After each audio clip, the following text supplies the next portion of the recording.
என்ன சரு, ஏன் ஒரு மாதிரியா இருக்கே? இல்லையே, நான் நல்லாதான் இருக்கேன். இல்ல, மாப்பிள்ளை வீட்டுக்காரங்க வந்து போனதுல இருந்து நீ சரியில்லை.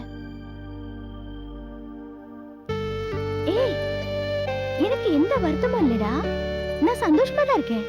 டேய், நீ எப்படி அப்பா சொன்ன மாப்பிள்ளை தான் கட்டிப்பேன்னு சொல்றியோ அதே மாதிரி தான் நானும் அப்பா சொன்ன மாப்பிள்ளை தான் கட்டிப்பேன். எனக்கு மாமாவை கட்டிக்கிறதுல சந்தோஷம்தான். ஆனா என்ன, அவர் உன்னை கட்டிக்கணும்னு ஆசைப்படுறாருப்பா. எனக்கு அதை பத்தி கவலை இல்லை தானோ. ஏன்னா மாமாவை கட்டிக்கணுங்கிற மாதிரி எண்ணம் எனக்கு இருந்ததே கிடையாது. என்னோட ஆசை எல்லாம் உனக்கு ஒரு நல்ல வாழ்க்கை அமையணுங்கிறது தான்.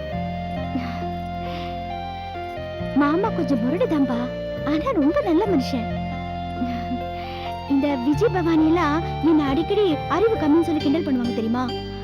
அது சில நேரங்கள்ல நிஜத்தானோன்னு தோணுது.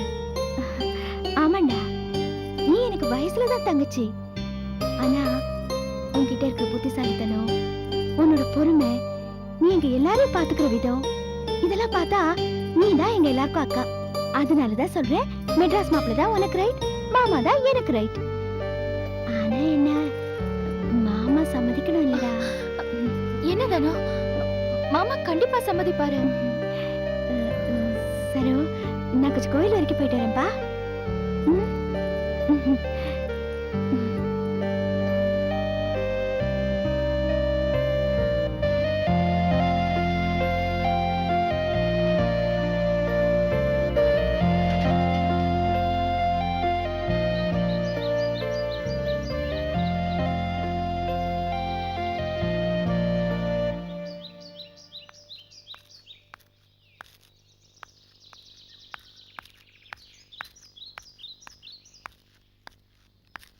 சரோஜா,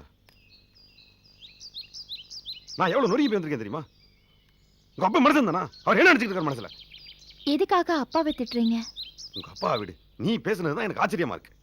சரோஜா தான் உனக்கு, சரோஜாவை தான் நீ கட்டிக்க போற, நீ ஏழை விடுற மாதிரி பேசி இருந்தாரு. ஒரு நிமிஷத்துல எப்படி அதை மறந்தாரு? யாரோ சொன்னாங்கிறதுக்காக ஜோடியை மாத்தி பேசுறதுக்கு நீ நானும் என்ன ஆடாமடா? சரி, அவர் தான் ஏதோ பெரிய மனுஷன், வயசானவர், கிறுக்குத்தனமா நடந்துக்கிட்டாரு. நீயா சொல்லிருக்க வேண்டியதானே, போஸ்மாமா கட்டி வைக்கிற, போஸ்மாமா கட்டிக்கிற சொல்லிட்டு இப்படி மாத்துறீங்களேன்னு ஸ்ட்ராங்கா மறுத்திருக்க வேண்டியதானே? ஏன் செய்யல? யாரை கட்டிக்க சொன்னாலும் கட்டிக்கிறியா நீ?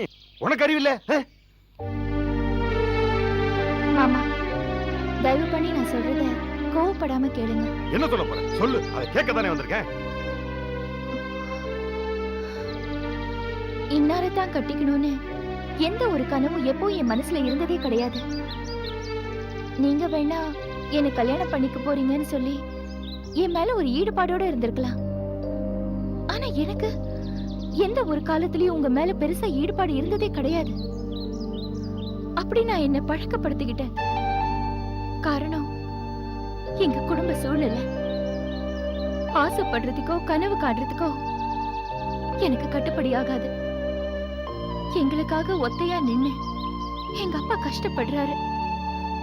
அவரோட சூழ்நிலைக்கு வசதிக்கு ஏத்தபடி யார கூட்டிட்டு வந்து காமிச்சாலும் அவரை கல்யாணம் பண்ணிக்கிற மனநிலைக்கு நான் எப்பவோ என்ன பக்குவப்படுத்திக்கிட்டேன்.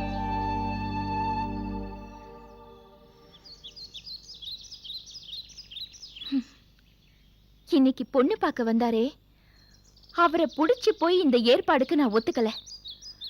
நாளைக்கே இந்த சம்பந்தம் முறிஞ்சு போய் அப்பா இன்னொருத்தரை காமிச்சு, இல்லம்மா நீ இவரை தான் கல்யாணம் பண்ணிக்கணும்னு சொன்னா அதையும் நான் ஒத்துக்குவேன். சபாஸ் சபாஸ், என்ன பொண்ணுப்பா. அப்போ உங்க அப்பா எதை வச்சு தின்னுறியா நீ? நான் உங்க கூட விவாதம் பண்ண தயாரா இல்ல. நான் என்ன சொல்ல நினைச்சேனோ அதை சொல்லியாச்சு. இனிமே என்ன பத்தியே எங்க அப்பாவை பத்தியே அனாவசியமா பேசிட்டு தெரியாதீங்க, அது நல்லா இருக்காது. ஏப்பா போஸ், என்ன இப்படி பண்ணிட்ட? அத்தனை பெரிய மனுஷங்க கல்யாணம் பேச வந்து உட்கார்ந்தாங்க, நீ பாட்டு விருட்டு எந்திரிச்சு வந்துட்டியே, நல்லாவா இருக்குது? நீங்க பண்ண மட்டும் நல்லா இருக்கா? சரோவை எவ்வளவு கல்யாணம் பண்ணி தரேன்னு சொல்லிட்டு கதையை மாத்திட்டீங்களே, அதான் வந்துட்டேன். நிலைமையை புரிஞ்சுக்கப்பா, இது அருமையான சம்பந்தம். இது தனத்துக்கு பேசத்தானே அவங்களை இங்க ஊட்டியாந்தேன். இங்க வந்தப்பறம் தலைச்சன் ஜலச்சன் கட்டிக்கிட்டா அவங்க சந்தோஷமா இருக்க மாட்டாங்க. அடுத்த பொண்ணு வேணா கொடுங்கன்னு சொன்னாங்க. இந்த சம்பந்தத்தை விடுற நிலைமையில நான் இருக்கிறேன், அதான் ஒத்துக்கிட்டேன். அதை எப்படி ஒத்துப்பீங்க? இதுவரை என்ன சொல்லிட்டு இருந்தீங்க? சரோவை கட்டி தரேன்னு சொல்லியிருந்தீங்க. அதையும் நம்பி நானு சரோவை கட்டிக்க போறேன், எங்க அக்கா பொண்ணை கட்டிக்க போறேன், எங்க அக்கா பொண்ணை கட்டிக்க போறேன்னு சொல்லி ஊரெல்லாம் தான் போட்டு அடிச்சிட்டேன். தானே யாரு? தானே யாரு? அவ அக்கா பொண்ணு இல்லையா? அவ நல்லா இருக்கணும், உனக்கு அக்கறை இல்லையா? அதெல்லாம் பேச்சு இல்ல. இது வரைக்கும் நான் என்ன சொல்லியிருந்தேன்? சரோவை கட்டிக்கிறேன் தானே சொல்லியிருந்தேன். சரோ அப்படி சொன்னாடா? இந்த பாருப்பா, இது ஆண் வாரிசு இல்லாத குடும்பம். இதுவரை அந்த குறையை நீ தீர்த்துக்கிட்டு இருந்த. அந்த உறவு நீடிக்கணும்னா நான் சொல்றபடி தடத்தை நீ கட்டிக்க, இல்லைன்னா இந்த உறவை மறந்துரு. என்ன பேசாம நிக்கிற? எது வந்தாலும் பழிச்சுன்னு சொல்ல எனக்கு தெரிஞ்சாகணும். என்னமோ பண்ணுங்க.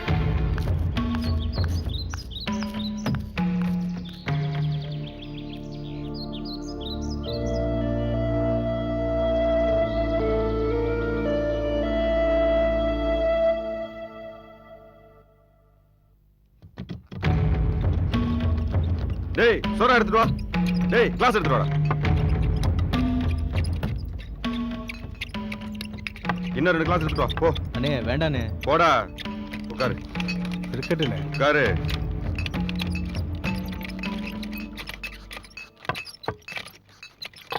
உட்காரு. அண்ணே கல்யாண தேதி முடிவாயிடுச்சுண்ணே. அதெல்லாம் ஒண்ணும் இல்லடா. உங்க மாமா என்ன சொன்னார்ண்ணே? அந்த ஆளு சரியான கிராக்குடா. அவருக்கு அவர் சைடு மட்டும் தான் கண்ணுக்கு தெரியுது. அடுத்தவனை பத்தி அவருக்கு என்ன கவலை? அப்போ மாமா பொண்ணு அதுங்களா? அதுங்க அவருக்கு மேல சரியான திருவாளத்தான் குடும்பம். என்ன பண்றது? என்ன இருந்தாலும் இவ்வளவு நாள் மனசுல ஆசை வச்சுட்டு இருந்த ஒரு பொண்ணை அடுத்தவங்களுக்கு விட்டு கொடுத்துருவாங்களா? நானா இருந்தா அருவாள் எடுத்துருவேன். நீ எடுக்கலாம்டா. அண்ணா அப்படியா? அண்ணா ரொம்ப டீசென்டானவர்ல. அப்ப பேசாம தியாகி ஆயிட வேண்டியதுதான். வேற என்ன பண்றது? அண்ணே இப்ப என்னென்ன பண்ண போறீங்க?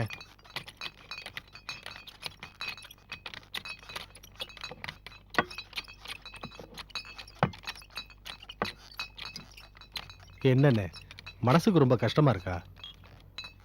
பின்ன இருக்காதாரா? கஷ்டமா தான் இருக்கு. நீங்க வேற ஏத்தி விட்டுருக்கீங்க. யதார்த்தமா சொன்னேண்ணே. உள்ளதுதானே சொன்னோம். அண்ணே நாங்க உங்ககிட்ட வேலை பார்க்குறவங்க தான். நாங்களே உங்க மாமாவோட 2வது பொண்ணு சரோஜாமாவை தான் உங்க சம்சாரமா நினைக்கிறோம். அப்படியே சொல்லி சொல்லி எங்க மனசுல பதிய வச்சிட்டீங்க. எங்களுக்கே இப்படி இருக்குன்னா உங்களுக்கு எப்படின்னு இருக்கும்?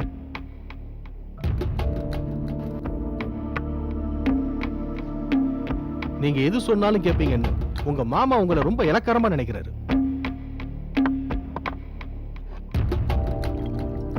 சொல்றதெல்லாம் கேட்டுக்கிற அளவுக்கு அப்படி என்னண்ணே நீங்க குறைஞ்சு போயிட்டீங்க? ஏதாவது பண்ணுங்கண்ணே.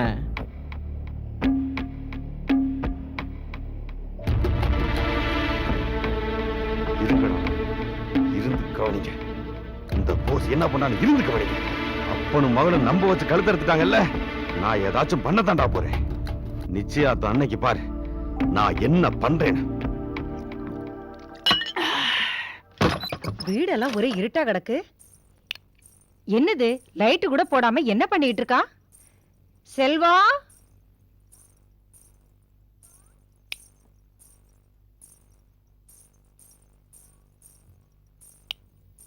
செல்வா. அண்ணா எங்கம்மா போனாரு?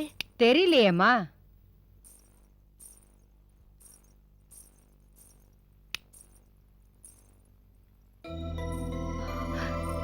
என்னடா செல்வம் லைட்டு கூட போடாம படுத்து கிடக்குற? உடம்புக்கு ஏதாச்சும்? அதெல்லாம் ஒண்ணும் இல்ல, போய் வேலைய பாரு. அப்புறம் ஏன்டா அப்படி படுத்து கிடக்குற? பொண்ணு பார்க்க கூப்பிட்டதுக்கு வரமாட்டேன்னு சொல்லிட்ட. என்னடா விஷயம்? ஒண்ணும் இல்லம்மா, லேசா தலைவலி. இப்படி பேசிட்டே இருந்தேன்னா அதிகம் தான் ஆகும். போமா. கோச்சிக்காம நான் சொல்றத கேளு. நாங்க எல்லாரும் சாப்பிட்டுட்டு வந்துட்டோம். உனக்கு தோசை ஊத்தி தட்டுமா? ஒண்ணும் வேணாம், நான் சாப்பிட்டாச்சு. போ. ஏண்டா நீ சாப்பிடலன்னு எனக்கு நல்லா தெரியும். லேசா நைஸா ஒரே ஒரு தோசை ஊத்தி தரேன், சாப்பிடுறியா? ஒண்ணு வேணான்னு சொல்றல. சரி சரி, இதுக்கு மேல நான் பேசினா நீ எரிஞ்சுதான் விழுவ. இந்த வீட்டுல ஒரு மனுஷன் நிம்மதியா தூங்க முடியலப்பா.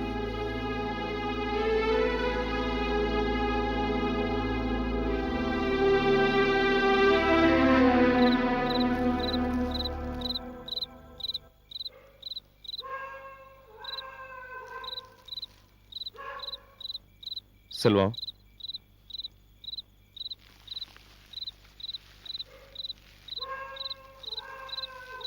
இந்தா உனக்கு பிடிச்ச வீச்சு புரோட்டா வாங்கிட்டு வந்திருக்கேன். எதுக்கு? நீ சாப்பிடலன்னு எனக்கு தெரியும்.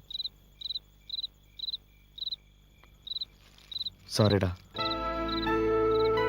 எதுக்கு சாரி? உன்னை அடிச்சதுக்கு. நான் உன்னை அடிச்சிருக்க கூடாது. மனசுல எதுவும் வச்சுக்காதடா. இது பாருங்க, நீங்க என்ன அடிக்கிறதும் நான் உங்களை கோவிச்சுக்கிறதும் பெரிய பிரச்சனை இல்லை. நாம 2 பேரும் ஒரே அம்மா வயித்துல பிறந்தவங்க, சேர்ந்து கஷ்டப்பட்டு ஒண்ணா இருந்து ஒண்ணா வளர்ந்தவங்க. நான் ஒரு தப்பு செய்யும்போது நீங்க என்ன கண்டிக்கலாம், அடிக்கலாம், அதுக்கு உங்களுக்கு எல்லா விதமான உரிமையும் இருக்கு. ஆனா எந்த வித சம்பந்தமும் இல்லாத ஒரு பொண்ணை கல்யாணம் பண்ணி கூட்டிட்டு வந்து அவளை கஷ்டப்படுத்துறதுக்கு உங்களுக்கு என்னென்ன உரிமை இருக்கு சொல்லுங்க. நீ காலையில என்கிட்ட பேசும்போது நான் இருந்த மனநிலையில ஏதோ கோவப்பட்டு உன்னை அடிச்சிட்டேன்டா. ஆனா நீ சொல்றதுதான் கரெக்ட். நீ பயப்படுற மாதிரி எல்லாம் ஒன்றும் நடக்காது. நான் யோகியமானவனா மாற போறேன். என்னோட இந்த மத்த பழக்கத்தெல்லாம் படிப்படியா விட்டுற போறேன். இல்லண்ணே, உங்களோட இந்த தப்பான சகவாசத்தை படிப்படியா விடுறதெல்லாம் சரிப்பட்டு வராதுண்ணே. ஒரேடியா விட்டுறணும்ண்ணே. தொலைச்சு தலைமொழிக்கணும், இல்லனா அது உங்களை மூழ்கடிச்சிடும்ண்ணே. சரிடா, சாப்பிடு.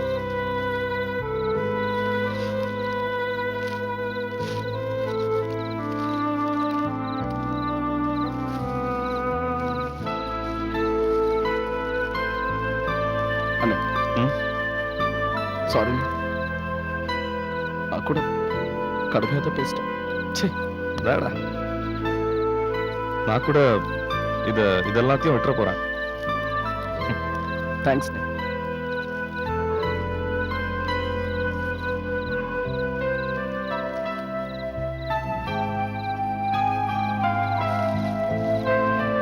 சாப்பிடு.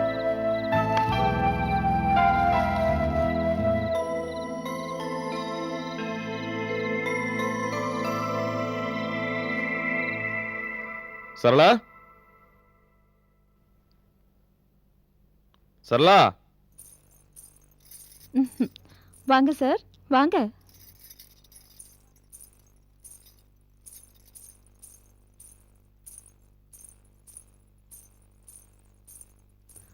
உட்காருங்க. சரளா, கொஞ்சம் காஃபி வேணும். தரலாம் தரலாம். அதுக்கு முன்னாடி உங்ககிட்ட கொஞ்சம் விசாரணை நடத்தணும். விசாரணையா? நான் என்ன கைதியா என்ன? இன்னும் கொஞ்ச நாள்ல உங்களுக்கு விளங்க மாட்ட போறாங்களே, கால் கட்டு. அப்புறம் நீங்க கைதி தானே. இப்ப எதுக்கு அந்த பேச்சு? ஏன் சார், நீங்க பாத்துட்டு வந்த பொண்ணு இந்த மாதிரி தளதள நிற்பாளா?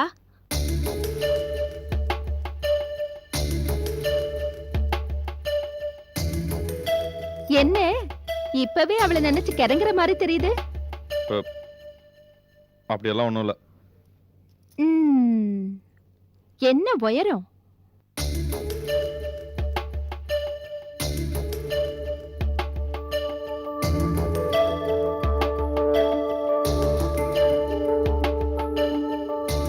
என்ன உயரம்? அதெல்லாம் எப்படி தெரியும்? ஏன் நீங்க பாக்கலையா? சரியா கவனிக்கல.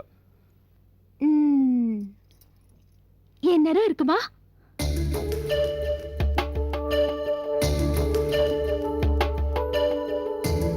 எனக்கு சரியா சொல்ல தெரியல. முகலட்சணம் என்ன மாதிரி இருக்குமா? இப்படி எல்லாம் கேட்டா எப்படி பதில் சொல்றது? ஏன் சொல்ல முடியாது? எனக்கு புரியுது புரியுது, உங்களுக்கு அவளை ரொம்ப பிடிச்சு போச்சு. அதான் என்கிட்ட சொல்றதுக்கு கூச்சப்படுறீங்க. இங்க பாருங்க, எதுவா இருந்தாலும் மறைக்காம சொல்லுங்க. நான் ஒன்னும் அவளை போட்டியா நினைக்கல. இத பாரு சரளா, நான் இங்க வந்தது உன்னை பார்க்க, உன்கிட்ட பேச. நீ ஏதோ பேசிட்டு இருக்க. சரி சரி, கோச்சுக்காதீங்க. ஆ, என்னங்க சொல்ல மறந்துட்டேனே, நேத்து உங்க தம்பி இங்க வந்திருந்தாரு. கொஞ்சம் ஓவரா பேசினாரு, அதான் பதிலுக்கு நானும் பேசிட்டேன்.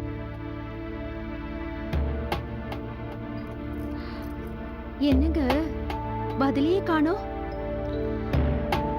நேத்து நான் அவனை அடிச்சிட்டேன். நிஜமாவா? உனக்காக தான். ஆனா அவன் ரொம்ப நல்லவன். அப்போ நான் கேட்டவளா? என்ன சரளா நீ அப்படி நான் சொன்னேன்னா நானும் கேட்டவன் தானே அர்த்தம்? அப்படின்னா நாம பண்றது தப்புன்னு நீங்க நினைக்கிறீங்கல்ல? இதுல நான் நினைக்கிறதுக்கு என்ன இருக்கு உனக்கே தெரியாதா? கரெக்ட்டுங்க. நமக்கு பிடிச்ச மாதிரி நாம வாழ்ந்துட்டு இருக்கோம். ஆனா இந்த உலகத்துக்கு அது பிடிக்காதுன்னு தெரிஞ்சும் நாம அப்படியே தானே இருக்கோம். ஆனா ஒண்ணு, என்ன? நான் உங்க மேல ரொம்ப பிரியம் வச்சிருக்கேன். அத நீங்க புரிஞ்சுட்டு இருக்கீங்கல்ல? என்ன சரளா இது? உன்னோட பிரியத்தை நான் என்னைக்காவது புரிஞ்சுக்காம இருந்திருக்கேனா? அப்போ நீங்க எனக்கு ஒரு வாக்குறுதி கொடுப்பீங்களா? சொல்லு சரளா. உங்களுக்குன்னு ஒருத்தி வந்துட்டாங்கிறதுக்காக என்ன நீங்க ஒரேடியா மறந்துட கூடாது. இல்ல சரளா, நான் அப்படியெல்லாம் மாறிட மாட்டேன்.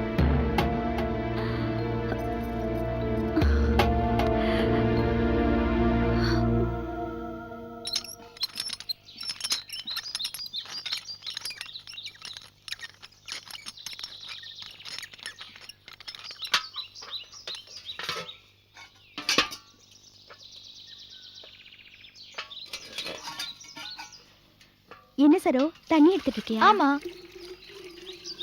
சரோ, எனக்கு ஒரு சந்தேகம். என்ன சந்தேகம்? அது ஒண்ணு இல்ல. மாமா உன்னை கட்டிக்கணும்னு நினைச்சாரு. இப்போ என்ன கல்யாணம் பண்ணிக்கிறேன்னு ஒத்துக்கிட்டாரு. அவருக்கு உண்மையிலேயே என் மேல பாசம் இருக்குமா? கண்டிப்பா இருக்கும். நான் தான் என்ன பத்தி கிளியரா சொல்லிட்டேனே. அவருக்கு உன்னை பிடிக்கலன்னா உடனே வேண்டாம், இந்த கல்யாணத்துக்கு ஒத்துக்க முடியாதுன்னு பிடிவாதமா இருந்திருப்பாரு. ஆனா அவர் தான் சரின்னுட்டாரே. ஒருவேளை வேற வழி இல்லாம சரின்னு சொல்லிருந்தாருன்னா? கல்யாண விஷயத்துல யாரும் இந்த மாதிரி ரிஸ்க் எடுக்க மாட்டாங்க. காலம் பூரா நீ அவரோட வாழ போறேன்னு தெரிஞ்சுதான் இந்த கல்யாணத்துக்கு அவர் ஒத்துக்கிட்டாரு. நீ ஒண்ணும் குழப்பிக்காத. இருந்தாலும் மாமா பாவம்ல. ஏய், எதுக்கு நீ என்ன மாமா மேல இவ்ளோ அக்கறை காமிச்சு பேசுற? ஓ, வருங்கால புருஷங்கிறதுனாலயா? பரவாயில்லையே. பொடி. தனோ, உன்ன மாதிரி ஒரு பொண்ணு கிடைக்கிறதுக்கு மாமா ரொம்ப யோகக்காரரா இருக்கணும். நிஜமா தான் சொல்றேன். ஆமா, அப்படியே மாமாக்கு பிடிச்ச சமையல் எல்லாம் கத்து. சரி சொல்லு. அவிச்ச முட்டை, உருளைக்கிழங்கு பொரியல், முருங்கைக்காய் சாம்பார், இதெல்லாம் உன் ஆளுக்கு ரொம்ப பிடிக்கும். சரோ, நான் அப்புறமா பேசுறேன். வெக்கம். என்ன மாமா, நான் சொன்ன ஐட்டம்ஸ்லாம் கரெக்டா? அதெல்லாம் வக்கனையா பேசு. அடுத்து மனசுல என்ன இருக்குன்னு புரிஞ்சுக்காத. என்ன பொம்பளையோ? என்ன சொல்றீங்க? ஒண்ணும் இல்ல. ஏப்பா போஸ், நீ இங்க இருக்கிறியா? உடனே நான் எங்கெல்லாம் தேடி இருக்கேன். நீ எங்க இங்க வந்த? அதான் சோடாலாம் இங்க கிடந்துச்சுல, அதை எடுத்துட்டு போலான்னு. அதெல்லாம் எடுத்து வெளில வச்சுட்டேன்பா. அதை மணி எடுத்துட்டு போயிட்டான். சரி சரி, வந்தது நான் உங்ககிட்ட முக்கியமான சமாச்சாரம் கேட்கணும். இவங்க 2 பேர் நிச்சயதார்த்தத்தையும் ஒரே தேதியில வைக்கலான்னு பாக்குறேன். தனித்தனியா வச்சுன்னா செலவு ஜாஸ்தி ஆகும். நீ என்ன சொல்ற? என்னப்பா ஒரே வார்த்தைன்ற? உனக்கு தானே நிச்சயதார்த்தம். வாயை திறந்து பழிச்சுன்னு சரின்னு சொல்ல. ஐயர்கிட்ட சொல்லி தேதி குறிக்கணும்ல. பொண்ணை சட்டுன்னு மாத்தினியல, என்ன கேட்டா மாத்தினிய? அதே மாதிரி நிச்சயத்தையும் என்ன கேட்காம வச்சா ஒன்னும் நட்டம்ல. உங்க இஷ்டப்பிரகாரமே பண்ணுங்க. என்ன பையன் சரிங்கிறானா மாட்டேங்கிறானா? ஒரே புதுரா பேசிட்டு இருக்கிறான். எப்பதான் தெரிஞ்ச போறேன்னு. சரி, நான் இதை எடுத்துட்டு போறேன். நான் கொண்டு வரேன். நீ வேற சேர்ந்து கொண்டா, நான் அதை கொண்டு போறேன்.